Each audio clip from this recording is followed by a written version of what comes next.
everybody's favorite topic. We're going to talk back squatting, specifically low bar and high bar squatting.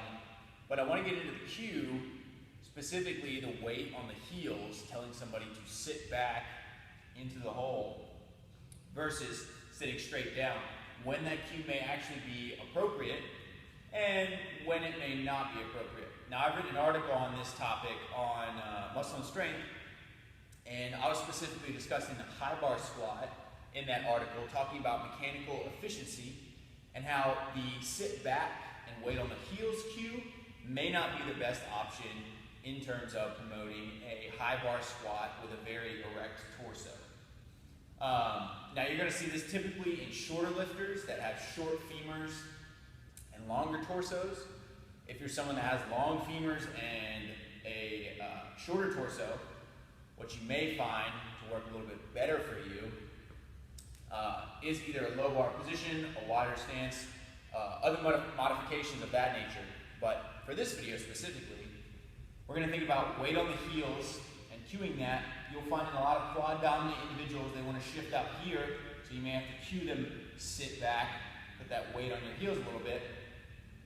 Now if we think about like basketball or any sort of sport that requires jumping, typically when you jump, you're not going to jump off the heels, right? You don't really go anywhere. You jump off the forefoot and we generate triple extension at the ankle, knee, and hip.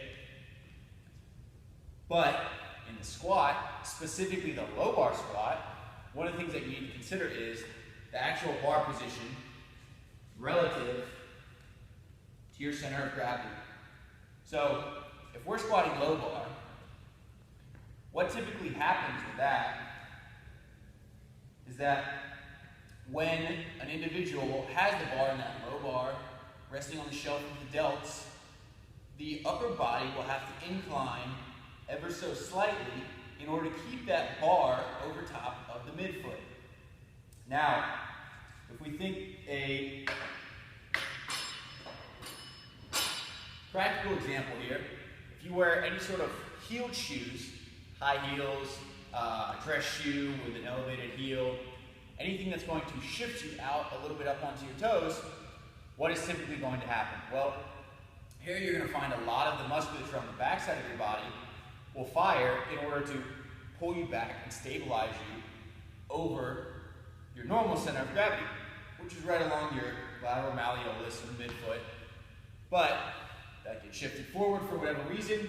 Your body says, all right, I got to bring you back to an equilibrium, homeostasis, and I'm going to do that by using muscular tension. So in the low bar squat, what may be happening, and it may be the reason why a lot of people find this cue more effective,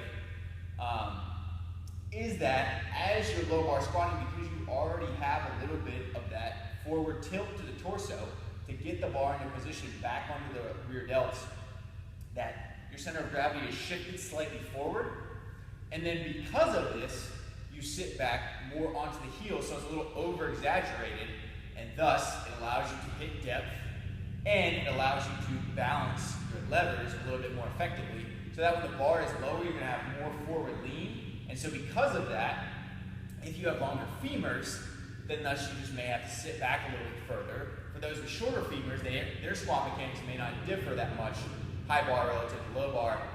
If you look like somebody like Silent Mike from Mark Bell's gym, his low bar squat looks very similar to a lot of lifters' high bar squats, and that's just because of his mechanics as well as his setup, and the two of those things combined. So if we think about this from also a functional movement screen perspective, when we put a block under somebody's heels, if you put like a 2x4 under your heels, if you're not familiar with the functional movement screen, in the squat screen, if you put this block under your heels, basically what that's doing is it's shifting you forward and it's pushing your center of gravity forward to allow you to sit back more and give you a kinesthetic input for your center of gravity. Similarly, what most people think it's doing is it's actually giving you artificial dorsiflexion, which it is. It's putting you into plantar flexion, and thus if you don't have as much active dorsiflexion, you will then be able to squat deeper with the heels raised. Same reason why you see Major League Baseball catchers, all of them are squatting with their heels up. Why? Because for one, it makes you not have the mobility to do it, and for two, it allows you to squat deeper because you now have taken the ankles out of play a little bit at least. So that's something to consider why you may still want to use the weight on the heels cue in the low bar. In the high bar, I think it's more efficient and a better cue to maintain more of a tripod foot and push through the middle of the foot. Tripod foot being the heel, base of the big toe, and base of the little toe. So if you can kind of find a nice equilibrium between all three of those, you can shift in space, forward, backward, and try to kinesthetically teach yourself where that is. I think that's a better place to be in the high bar squat versus the low bar. But same time, heels or find your heels is not always a bad cue. It just depends on the individual and understanding relative to their squat and their limb lengths what cues may work best for them.